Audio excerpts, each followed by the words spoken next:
Selamat datang di channel kami. Kali ini saya akan membawakan sebuah kisah yang penuh drama dan ketegangan tentang seorang pemuda pemulung yang menemukan wanita penghibur dalam keadaan pingsan di tempat sampah. Cerita ini mengungkap sisi gelap yang sering tersembunyi di balik kehidupan kota besar. Sebelum kita mulai, jangan lupa untuk like dan subscribe agar kalian tidak ketinggalan cerita menarik lainnya. Setelah mendengar cerita ini, saya sangat ingin tahu pendapat kalian. Silakan tulis komentar di bawah ya. Mari kita mulai ceritanya. Udara malam terasa menusuk kulit. Angin menderu dari arah utara, membawa aroma busuk dari tempat pembuangan sampah di ujung jalan. Yayan, pemuda pemulung berusia 22 tahun, mendorong gerobak besinya perlahan. Roda kirinya sedikit macet, menimbulkan suara berdecit setiap kali bergerak. Hari itu, tak banyak yang bisa dikumpulkan. Botol plastik dan kardus hanya mengisi setengah gerobaknya. Yayan bukan tipe pemuda yang suka mengeluh.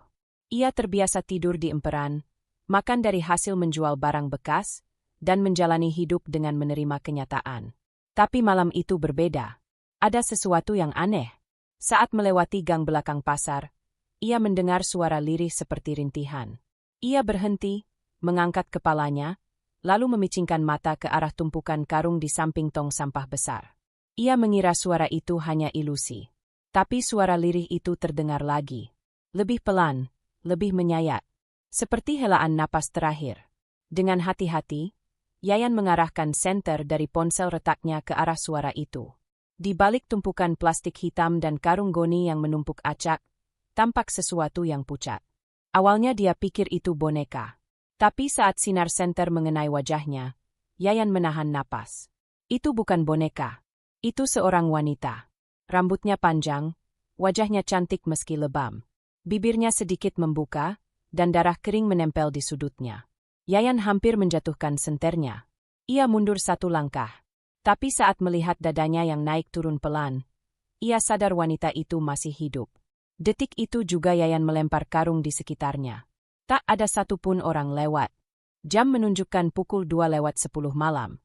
Hanya dia dan tubuh lemah yang tergeletak di hadapannya. Ia mencoba mengguncang tubuh wanita itu pelan. Tak ada respons. Dengan gemetar, Yayan mengambil kain goni yang biasa ia jadikan selimut. Ia bungkus tubuh wanita itu, lalu mengangkatnya ke atas gerobak. Ia tak tahu harus membawanya kemana. Tapi meninggalkannya di sana bukan pilihan. Gerobak besi itu kini membawa 2 nyawa. Dan malam belum benar-benar berakhir. Yayan mendorong gerobaknya menyusuri jalanan sempit. Roda yang macet kini berbunyi lebih nyaring, seakan ikut menegaskan ketegangan di dadanya. Tubuh wanita itu tergeletak di atas tumpukan karung, dibalut kain goni. Sesekali terdengar erangan lemah dari bibirnya yang pecah. Hatinya berdebar, bukan karena takut pada hantu atau makhluk halus, tapi karena dia tahu, jika ada yang melihatnya malam-malam mendorong gerobak dengan seorang wanita setengah pingsan di dalamnya, ia bisa disangka penculik. Tapi ia tak punya pilihan. Ia tak kenal siapa wanita itu. Tak ada dompet, tak ada ponsel, tak ada kartu identitas di balik baju lusuh dan sobek yang dikenakan wanita itu. Hanya luka lebam di pipi, darah kering di pelipis, dan bekas cengkeraman di pergelangan tangannya. Yayan akhirnya berhenti di sebuah musala kecil di pinggir jalan. Tempat itu biasa ia datangi untuk numpang tidur. Di depan musala, hanya ada satu lampu redup yang menggantung. Ia menggelar tikar plastik dan dengan hati-hati memindahkan tubuh wanita itu dari atas gerobak ke lantai musala. Ia basahi kain dengan air dari keran wudu, lalu menepuk pelan wajah wanita itu. Tidak ada respons. Tapi napasnya masih ada. Panas tubuhnya pun normal. Yayan duduk bersandar di tiang musala, menatap langit-langit sembari menenangkan diri. Beberapa menit kemudian, suara batuk kecil terdengar.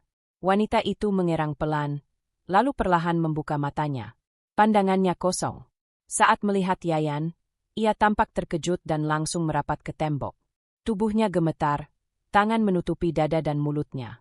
Yayan langsung menjauh, mengangkat kedua tangan tanda tak berniat jahat. Aku cuma nemuin kamu di tempat sampah, Mbak. Kamu pingsan. Aku nggak ngapa-ngapain, sungguh. Wanita itu hanya memandangi Yayan. Napasnya memburu, mulutnya terbuka seperti ingin berkata sesuatu, tapi tak ada suara yang keluar. Kemudian ia menangis. Pelan, tanpa suara. Air matanya mengalir deras. Yayan hanya duduk terpaku, tak tahu harus berbuat apa. Ia menunggu hingga tangis itu mereda. Tapi wanita itu masih belum bicara. Ia hanya menunduk, sesekali menatap sekeliling seperti memastikan dirinya tidak dalam bahaya. Yayan membuka kantong plastik bekas isi nasi bungkus. Ia tawarkan pada wanita itu, tapi ditolak. Ia pun duduk kembali, membiarkannya diam di pojok musala sambil menahan gemetar. Di luar, azan subuh mulai berkumandang. Tapi malam di dalam musala itu baru saja dimulai. Usai azan subuh, Yayan tetap duduk di sudut musala. Wanita itu kini bersandar di tembok dengan tubuh membungkuk. Mata sembabnya sesekali melirik Yayan yang masih diam tak bergeming. Suasana hening, hanya terdengar sayup-sayup suara ayam dari kejauhan. Yayan tak berani bertanya siapa wanita itu. Ia paham, luka seperti itu tak selalu bisa dijelaskan dalam kata-kata. Tubuhnya penuh bekas siksaan, dan matanya seolah menyimpan cerita gelap yang belum siap dibuka. Beberapa jemaah mulai berdatangan. 2 orang bapak-bapak masuk ke dalam musala, menatap ke arah Yayan dan wanita itu. Salah satu dari mereka sempat berbisik pelan, lalu melirik curiga. Yayan langsung berdiri, menunduk sopan, dan membawa gerobaknya menjauh dari depan musala. Ia tahu pandangan orang akan berat untuk dijelaskan. Maka ia menunggu di seberang jalan, duduk di trotoar sambil memperhatikan dari jauh. 1 jam berlalu. Setelah para jemaah selesai salat, wanita itu akhirnya keluar dari musala. Langkahnya pelan, tubuhnya masih lemah. Ia mengenakan kain selimut bekas yang tadi dipakai Yayan. Saat melihat Yayan duduk di seberang jalan, wanita itu terhenti. Ia memandang, ragu-ragu, tapi tak lagi ketakutan seperti sebelumnya. Yayan berdiri. Ia tak mendekat, hanya berkata pelan, "Kalau mau, aku bisa anterin kemana aja. Tapi kalau mbaknya mau pergi sendiri juga nggak apa-apa." Wanita itu tidak menjawab, tapi langkahnya justru mendekat. Ia berdiri tak jauh dari Yayan, menunduk, lalu berkata dengan suara sangat pelan, nyaris tak terdengar, "Jangan tinggalkan aku sendiri." Yayan tercengang. Ia mengangguk pelan, lalu menepuk bagian atas gerobaknya. "Kita jalan aja dulu, ya." Wanita itu menaiki gerobak tanpa banyak bicara. Ia duduk di atas karung kosong yang bersih. Gerobak besi itu kembali bergerak menyusuri jalan, kali ini membawa rahasia yang lebih dalam daripada yang pernah Yayan pikirkan. Langit mulai cerah. Cahaya matahari pagi menembus celah-celah atap ruko dan pepohonan di pinggir jalan. Yayan mendorong gerobaknya perlahan melewati gang sempit, sesekali menyapa pedagang yang sudah mengenalnya. Tapi pagi itu, ia lebih banyak menunduk, tak ingin menarik perhatian. Wanita itu masih duduk diam di atas gerobak. Kedua tangannya memeluk lutut, dan matanya tak lepas dari jalanan. Rambutnya yang kusut sedikit menutupi pipinya yang lebam. Yayan ingin bertanya banyak hal, tapi ia memilih diam. Saat sampai di sudut pasar lama yang sudah tak terpakai, Yayan berhenti.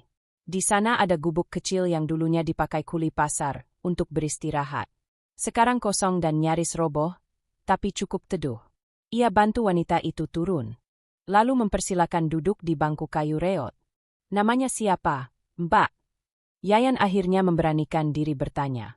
Wanita itu memejamkan mata sejenak, lalu menggeleng. Aku nggak tahu," gumamnya lirih. Yayan terdiam.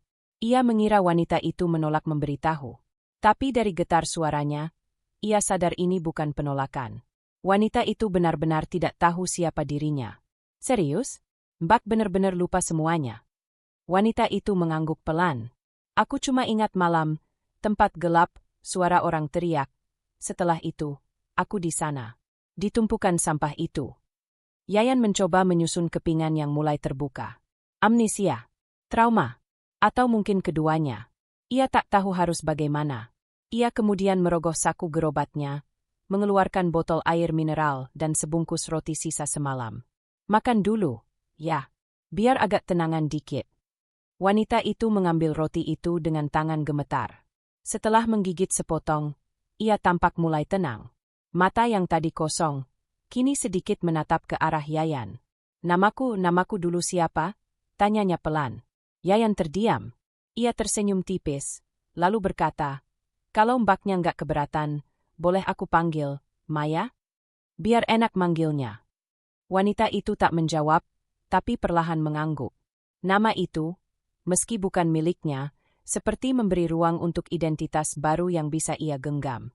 Dan sejak saat itu, wanita tanpa nama itu menjadi Maya. Sementara Yayan, si pemulung jalanan, tak sadar bahwa hidupnya pun sedang menuju belokan yang belum pernah ia duga. Hari-hari berikutnya, Yayan dan Maya menjalani hidup seadanya. Mereka tidur di gubuk pasar tua, makan dari hasil pungutannya yang kadang dibantu pedagang simpati. Maya mulai membantu Yayan memisahkan botol plastik dan kardus. Tangannya masih gemetar, tapi senyumnya mulai terlihat. Namun setiap malam, Maya kerap terbangun sambil menjerit pelan. Matanya terbuka lebar, keringat dingin mengucur, dan tubuhnya gemetar hebat.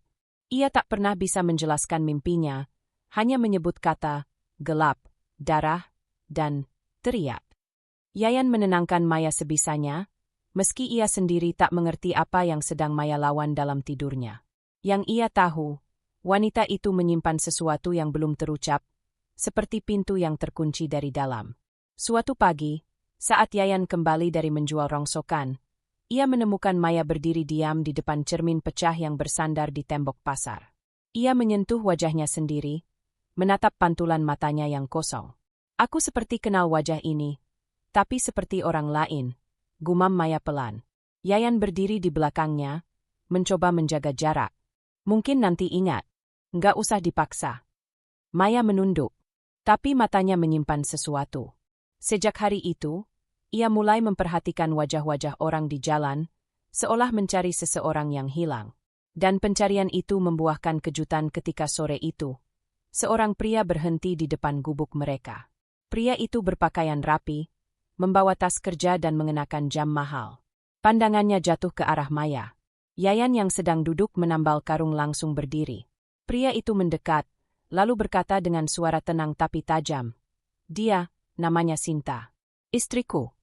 Maya mundur 3 langkah. Wajahnya pucat. Pria itu melangkah lebih dekat, menatap langsung ke matanya. Kamu kabur dari rumah sakit. Sudah 2 minggu aku cari. Ayo pulang. Yayan berdiri di antara mereka. Matanya memandang penuh curiga.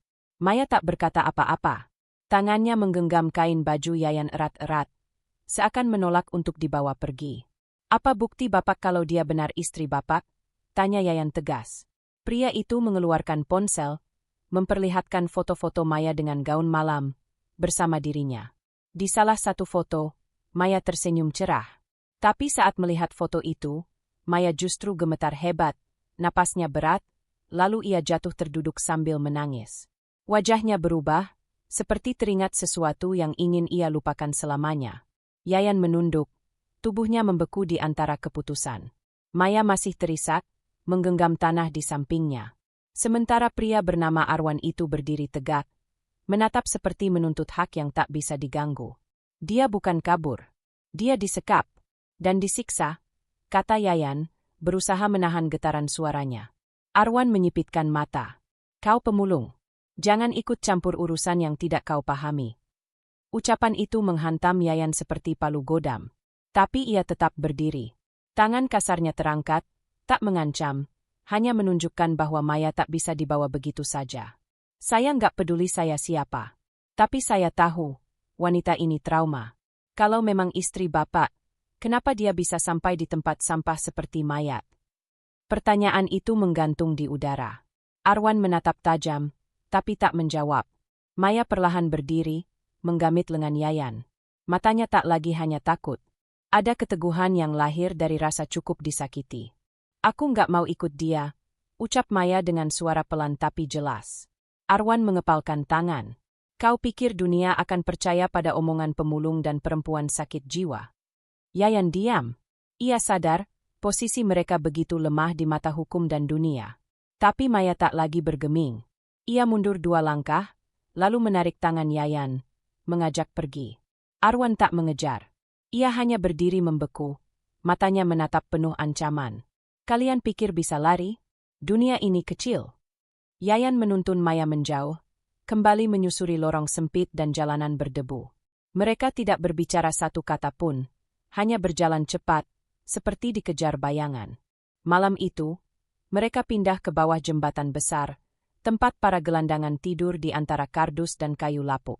Bau urin dan sampah menyatu, tapi di sanalah mereka merasa aman. Di bawah cahaya remang lampu jalan, Maya bersandar di dada Yayan. Tangannya masih gemetar, tapi bibirnya berbisik. Aku mulai ingat rumah besar, tangga spiral, dan jeritan di kamar mandi. Yayan memejamkan mata. Ia tahu, ini baru awal. Luka itu baru saja terbuka, dan siapapun Arwan, ia tidak akan diam. Di balik jembatan yang gelap dan lengang, sebuah kisah mulai menggeliat, tak hanya tentang pelarian, tapi tentang sebuah kebenaran yang ingin dibungkam selamanya. Maya tak tidur malam itu. Setiap kali matanya terpejam, bayangan air mengalir di lantai marmer, bunyi cambuk, dan jeritan memekakkan telinga terus membangunkannya. Ia duduk memeluk lutut, tubuhnya menggigil di antara kardus-kardus bekas. Yayan menatapnya dari kejauhan, berpura-pura tidur sambil menyelubungi dirinya dengan terpal sobek. Tapi hatinya tidak tenang. Sejak pertemuan dengan Arwan, ia tahu bahaya sedang menghampiri. Keesokan harinya, Yayan membawa Maya ke sebuah musala kecil di belakang terminal. Ustadz tua yang menjaga tempat itu mengenalnya. Ia menyambut mereka dengan ramah, meski heran melihat Maya yang tampak ketakutan. Setelah salat dan makan seadanya, ustadz itu mengajak Maya berbincang. Perlahan-lahan, di bawah naungan sajadah dan kehangatan air teh, Maya mulai bercerita. Ia tidak ingat nama aslinya, tapi ia mulai mengingat peristiwa-peristiwa sebelum ia ditemukan. Ia tinggal di rumah besar, bersama pria bernama Arwan. Tapi bukan sebagai istri. Ia disekap, dijual. Aku dulu perempuan penghibur, tapi bukan karena pilihan. Suara Maya pelan, nyaris berbisik. Arwan orang yang membawaku dari klub ke klub. Di rumah, aku dikunci. Setiap kali aku melawan, dia menyiramku dengan air keras, tapi belum sempat dilempar. Aku kabur. Ustadz itu terdiam lama. Air mukanya berubah serius. Ini bukan hanya urusan pribadi. Nak, ini kejahatan. Yayan mengangguk, tapi ia tahu lapor polisi bukan perkara mudah. Tak ada identitas. Tak ada saksi. Maya bukan siapa-siapa di mata hukum. Tapi saat itulah Maya berkata lirih. Aku ingat, satu tempat, rumah yang punya lukisan besar perempuan menangis, dan kunci simpanan di lantai 2, di bawah vas bunga. Itu lebih dari sekadar ingatan. Itu bukti. Yayan menggenggam tangan Maya. Tatapan matanya yakin. Kalau tempat itu masih ada, kita harus kembali ke sana. Cari bukti. Rekam semua. Biar semua tahu siapa dia. Ustadz tua itu memandang mereka dengan prihatin. Lalu membuka sebuah kotak besi dan mengambil ponsel tua. Ini ada kamera. Bisa untuk rekam. Jangan sampai kalian kembali tanpa persiapan. Dengan kamera kecil itu dan semangat yang perlahan menyala di dada Maya, mereka merencanakan sesuatu yang belum pernah dilakukan Yayan seumur hidupnya. Mereka akan menyusup. Bukan untuk mencuri, tapi untuk mengungkap sebuah luka yang terlalu lama disembunyikan. Malam itu gerimis turun tipis, menyisakan kilau di jalanan yang licin. Yayan dan Maya menyusuri ganggang sempit di bagian kota yang dulu tidak pernah mereka pijak. Maya berjalan dengan langkah ragu, namun setiap sudut yang ia lewati seolah menarik kembali ingatan yang telah lama tenggelam. Di ujung gang sana belok kanan, ada rumah bercat abu-abu, pagar besi tinggi, dan lampu gantung bundar di beranda, gumam Maya. Yayan menatapnya dengan hati-hati, memastikan tak ada yang mengikuti mereka. Ketika mereka tiba di depan rumah itu, jantung Yayan berdetak lebih cepat. Rumah besar 2 lantai, berpagar tinggi dengan tembok kokoh dan gerbang otomatis. Ini rumahnya, bisik Maya dengan suara bergetar. Yayan menatap ke sekeliling, lalu menunjuk ke sisi rumah yang dipenuhi tanaman rambat. Mereka menyusup melewati celah pagar dan memanjat tembok samping dengan bantuan kayu dan tong bekas. Di halaman belakang, jendela dapur yang tak terkunci menjadi jalan masuk mereka. Aroma antiseptik dan wangi pengharum ruangan menyambut kedatangan mereka. Maya menahan napas, tubuhnya kaku. Kalau ketahuan, bisik Yayan. Tangga spiral, ke kanan di bawah vas bunga. Maya menjawab cepat, seolah sudah hafal pola rumah itu. Mereka menaiki tangga pelan, langkah demi langkah. Lantai 2 sepi. Gelap. Hanya lampu malam yang menyala redup di pojok ruangan. Di ruang tengah lantai atas, berdiri sebuah meja bundar besar dengan vas bunga porselen yang indah. Maya menunjuk. Di situ. Di bawah itu. Dengan hati-hati Yayan menggeser vas bunga. Lantai kayu di bawahnya ternyata berlubang kecil. Ia menyelipkan jarinya, membuka tutup tersembunyi. Di dalamnya ada sebuah flash disk berwarna hitam dan satu buku catatan lusuh. Yayan mengambil semuanya, memasukkannya ke dalam jaket. Saat hendak menutup kembali lantai kayu itu, terdengar suara. Klik. Pintu kamar sebelah terbuka. Lampu menyala otomatis. Suara langkah kaki. Yayan menarik Maya cepat ke dalam lemari kayu di pojok ruangan. Nafas mereka tertahan, degup jantung beradu dengan keheningan. Seorang pria masuk. Bukan Arwan, tapi pria berpakaian rapi dengan badge keamanan di dadanya. Ia berjalan ke arah meja, mengamati vas bunga, lalu duduk di sofa sambil memainkan ponselnya. Waktu terasa membeku. Maya gemetar di dalam pelukan Yayan. Tapi Yayan tak melepaskannya. Ia tahu, mereka tak boleh keluar sekarang. Pria itu tampak mengantuk. Tak lama kemudian, kepalanya bersandar di sandaran sofa. Mendengkur pelan. Yayan memberi isyarat. Dengan perlahan mereka membuka pintu lemari, merayap keluar, dan menyelinap ke tangga. Turun tanpa suara. Keluar lewat dapur. Lewati pagar belakang. Ketika kaki mereka menginjak aspal jalanan, Yayan baru berani menghela napas panjang. Di dalam jaketnya, bukti-bukti kejahatan telah mereka genggam. Tapi ia tahu, itu hanya awal dari pertarungan yang lebih besar. Hari mulai menyingsing ketika Yayan dan Maya kembali ke tempat persembunyian mereka di bawah jembatan. Langit masih kelabu, menyisakan dingin yang menusuk. Yayan duduk bersila, membuka flash disk dengan hati-hati di depan layar kecil ponsel yang dipinjamkan Ustadz. Maya menunggu dengan napas tertahan. Setelah beberapa saat, layar menampilkan video dan foto-foto yang membuat darah mereka berdesir. Ada rekaman rahasia di dalam rumah itu. Seorang pria yang mirip Arwan bersama beberapa orang lain terlihat sedang berbicara serius di ruang tamu. Mereka membahas wanita yang tampak seperti Maya, dalam kondisi terluka dan ketakutan. Foto-foto menunjukkan bekas luka, dan dokumen yang ditulis tangan berisi catatan tentang penghibur khusus dan klien penting. Yayan dan Maya saling berpandangan. Ini bukan hanya kasus penyekapan biasa. Ini jaringan besar yang menyelundupkan perempuan, menjadikan mereka komoditas tanpa suara. Ini bukti, kata Yayan tegas. Kita harus ke polisi. Maya menggeleng. Tidak, aku takut. Kalau mereka tahu aku yang membawa bukti, mereka akan memburu aku sampai kemanapun. Yayan menunduk, memikirkan jalan lain. Ia tahu mereka membutuhkan perlindungan. Ustadz tua itu sudah memberi nomor kontak Lembaga Perlindungan Perempuan, tapi semua harus melalui prosedur yang panjang dan rumit. Tiba-tiba, suara dering ponsel memecah keheningan. Nomor tak dikenal. Yayan mengangkat dengan waspada. Jika kalian ingin hidup, serahkan bukti itu. Jangan coba-coba membuat masalah. Suara berat dan dingin menggema di telinga mereka. Maya menggigit bibir. Dunia mereka berubah menjadi permainan berbahaya. Yayan memandang Maya, mata mereka saling bertemu. Tidak ada pilihan lain selain melawan, atau tenggelam dalam keheningan yang mematikan. Malam itu, setelah telepon ancaman tadi, Yayan dan Maya semakin waspada. Mereka bergantian berjaga, memastikan tak ada yang mengintai dari kegelapan. Setiap suara kendaraan yang melintas membuat jantung mereka berdetak lebih cepat. Maya menunduk, matanya merah dan penuh ketakutan. Tiba-tiba ponsel Yayan bergetar lagi. Kali ini sebuah pesan singkat muncul. Kau punya waktu sampai besok malam. Jangan buat kesalahan. Yayan merasakan dingin yang menusuk tulang. Ancaman ini bukan main-main. Maya memegang tangan Yayan erat. Apa kita harus pergi? Bisiknya. Yayan menggeleng. Tidak. Kalau kita lari sekarang, mereka akan menganggap kita takut. Kita harus buktikan mereka salah. Keesokan harinya, mereka menghubungi Ustadz dan meminta bantuan lembaga perlindungan. Dengan perasaan campur aduk, Yayan dan Maya mempersiapkan diri untuk menghadapi badai yang mungkin datang. Namun, di balik semua ini, Arwan dan jaringan hitamnya mulai bergerak. Mereka tahu Maya telah membawa bukti yang bisa menghancurkan segalanya.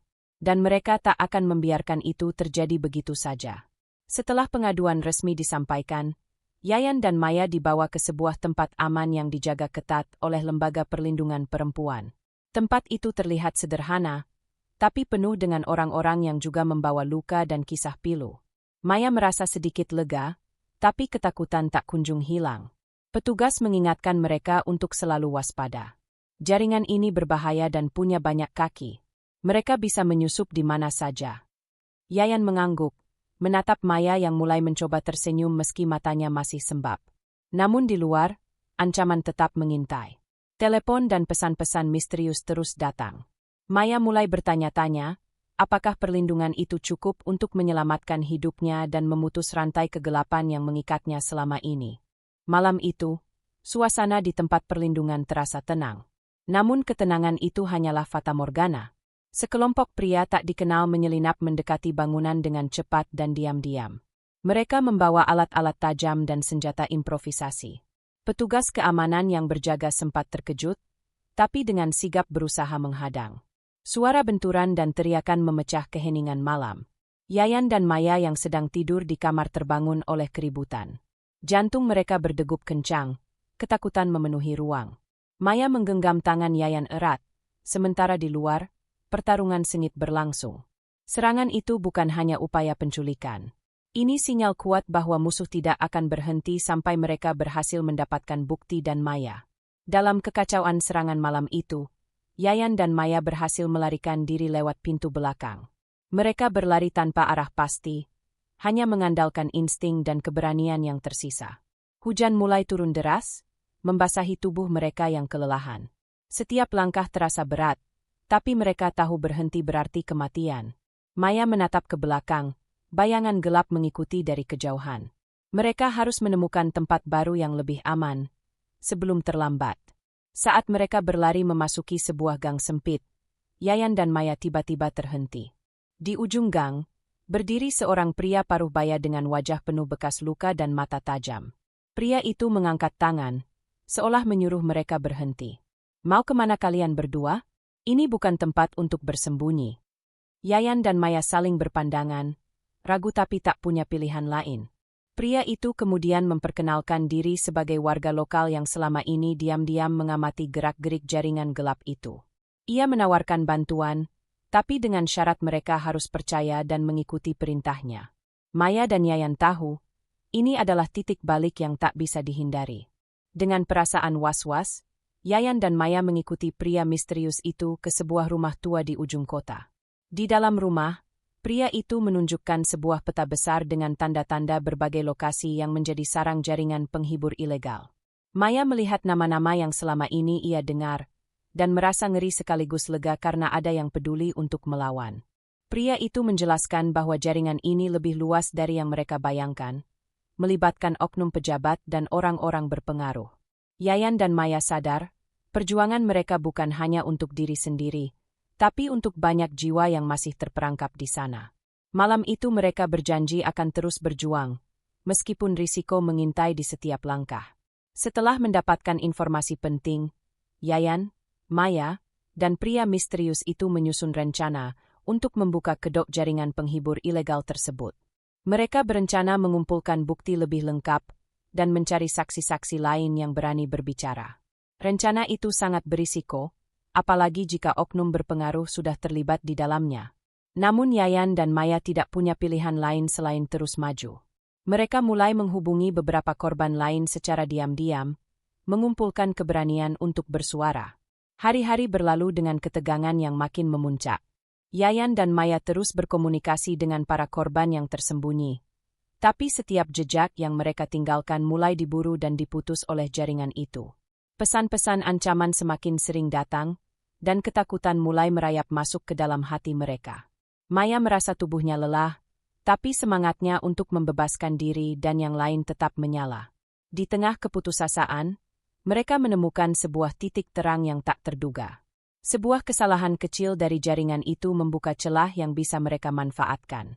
Kesalahan jaringan itu terungkap saat seorang anggota baru tanpa sengaja meninggalkan jejak digital yang kuat. Yayan dan Maya segera melacaknya dengan bantuan pria misterius. Jejak itu membawa mereka ke sebuah gudang rahasia di pinggiran kota, tempat para korban dikurung dan dipaksa bekerja. Mereka tahu risiko yang mereka ambil sangat besar, tapi ini kesempatan langka untuk menggulung jaringan itu dari akarnya. Malam harinya, mereka mulai merencanakan aksi penyelamatan dengan waktu yang sangat terbatas. Malam itu, Yayan, Maya, dan pria misterius itu menyelinap masuk ke gudang rahasia dengan hati-hati. Suasana mencekam menyelimuti mereka. Di dalam, terdengar suara lirih dan tangisan yang tersembunyi di balik pintu-pintu terkunci. Mereka mulai membebaskan para korban satu persatu, berusaha menjaga agar tidak menarik perhatian para penjaga yang berpatroli. Ketegangan semakin memuncak ketika salah satu penjaga hampir menemukan mereka. Namun keberanian dan kecermatan membuat mereka berhasil keluar dengan sejumlah korban selamat. Ketika mereka baru saja melangkah keluar dari gudang, suara langkah cepat terdengar dari belakang. Ternyata pria misterius yang selama ini membantu mereka tiba-tiba berubah sikap. Dengan dingin ia menarik senjata tajam dan mengancam Yayan serta Maya. "Tolong berhenti," katanya dengan suara serak. "Aku punya perhitungan sendiri dengan jaringan ini." Yayan dan Maya terkejut, merasa dikhianati oleh sosok yang mereka percaya. Namun sebelum mereka bisa bereaksi, suara sirene polisi mulai terdengar dari kejauhan. Situasi berubah menjadi semakin rumit dan berbahaya. Suara sirene polisi semakin dekat, membuat ketegangan di antara mereka memuncak. Pria misterius itu masih berdiri dengan senjata di tangan, wajahnya penuh amarah dan penyesalan. Yayan dan Maya saling berpandangan, mencari cara untuk keluar dari situasi berbahaya itu. Tiba-tiba, para penjaga gudang yang sempat kehilangan jejak muncul dari kegelapan, siap menyerang. Pertarungan sengit pecah di tengah hujan yang mulai turun deras. Setiap detik terasa seperti bertarung antara hidup dan mati. Dalam hiruk-pikuk pertarungan, Yayan dan Maya berhasil melepaskan diri dan berlari ke arah jalan yang sedikit lebih terang. Mereka tahu polisi sudah dekat, tapi bahaya dari para penjaga dan pria misterius belum berakhir. Keduanya saling mendukung, menahan rasa sakit dan kelelahan yang mulai menyergap. Dengan napas tersengal, mereka berhasil mencapai titik di mana polisi sudah mengamankan area. Namun bayangan pria misterius yang dikhianati masih membayang di pikiran mereka. Setelah dibawa ke kantor polisi, Yayan dan Maya memberikan kesaksian panjang lebar tentang jaringan penghibur ilegal itu. Berkat bukti dan keterangan mereka, polisi mulai membongkar jaringan tersebut secara besar-besaran. Namun yang paling mengejutkan adalah pengakuan pria misterius yang ternyata adalah informan ganda. Ia bekerja untuk pihak berwenang sekaligus punya dendam pribadi terhadap pimpinan jaringan. Pengakuannya membuka tabir gelap yang selama ini tersembunyi. Yayan dan Maya merasa lega meski trauma belum hilang. Kisah masa lalu pria misterius mulai terkuak, menambah lapisan kompleks pada kasus ini. Dendam yang ia bawa bukan semata karena kepentingan pribadi, tapi juga akibat kehilangan keluarganya yang menjadi korban jaringan itu bertahun-tahun lalu. Yayan dan Maya mulai memahami konflik batin yang menghantuinya selama ini. Namun pengungkapan itu juga membuka luka lama yang membuatnya sulit memisahkan antara balas dendam dan keadilan. Semua semakin rumit saat kebenaran yang lebih besar mulai tersingkap. Setelah pengungkapan besar itu, Yayan dan Maya mulai menerima ancaman dari pihak-pihak yang masih berusaha menutupi kebenaran. Telepon berdering tanpa henti dengan suara-suara mengancam dan pesan-pesan misterius. Ketegangan semakin menjadi-jadi, membuat keduanya harus waspada setiap saat. Mereka mulai hidup dalam bayang-bayang ketakutan, tapi tekad untuk membongkar kejahatan tidak pernah padam. Ancaman ini justru menambah semangat mereka untuk bertahan dan melawan. Di tengah tekanan dan ancaman yang terus mengintai, Yayan dan Maya mendapatkan bantuan dari kelompok aktivis dan organisasi sosial. Mereka membantu menyediakan perlindungan dan mendukung perjuangan mereka untuk keadilan. Bersama-sama, mereka mulai menggalang kekuatan dan membangun jaringan solidaritas yang kuat. Semangat yang mulai pudar kembali menyala dengan adanya dukungan itu. Yayan dan Maya tahu bahwa mereka tidak sendirian dalam menghadapi musuh yang besar.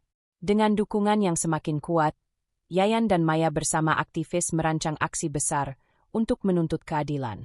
Mereka mempersiapkan demonstrasi damai yang akan menarik perhatian media dan publik luas.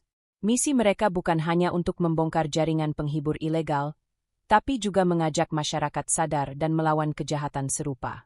Tekanan meningkat dari semua sisi, namun tekad mereka tetap kokoh menghadapi segala rintangan. Demonstrasi besar berjalan lancar, ribuan orang turun ke jalan mendukung perjuangan Yayan dan Maya. Pemerintah dan aparat mulai memberikan respons serius, membentuk tim khusus untuk memberantas jaringan penghibur ilegal itu. Meski perjalanan masih panjang, sinar harapan mulai menyinari kehidupan mereka yang terluka. Yayan dan Maya berdiri teguh, mengetahui bahwa dari luka dan penderitaan mereka tumbuh kekuatan untuk perubahan. Mereka siap melangkah maju, membawa suara para korban ke panggung keadilan. Hikmah dari cerita ini adalah bahwa di balik kegelapan dan penderitaan, selalu ada harapan dan kekuatan untuk bangkit dan memperjuangkan keadilan. Kita diajarkan untuk tidak menyerah menghadapi kezaliman dan terus berusaha membawa perubahan positif demi kebaikan bersama. Firman Allah dalam Al-Quran Surat Al-Baqarah, ayat 286. Allah tidak membebani seseorang melainkan sesuai dengan kesanggupannya. Cerita ini adalah fiktif yang dibuat seperti nyata, agar kita dapat mengambil hikmah dan pelajaran dari kisahnya. Terima kasih telah mendengarkan cerita ini. Jika kalian menyukainya, jangan lupa untuk memberikan komentar, like, dan subscribe agar kami dapat terus menghadirkan cerita-cerita menarik lainnya.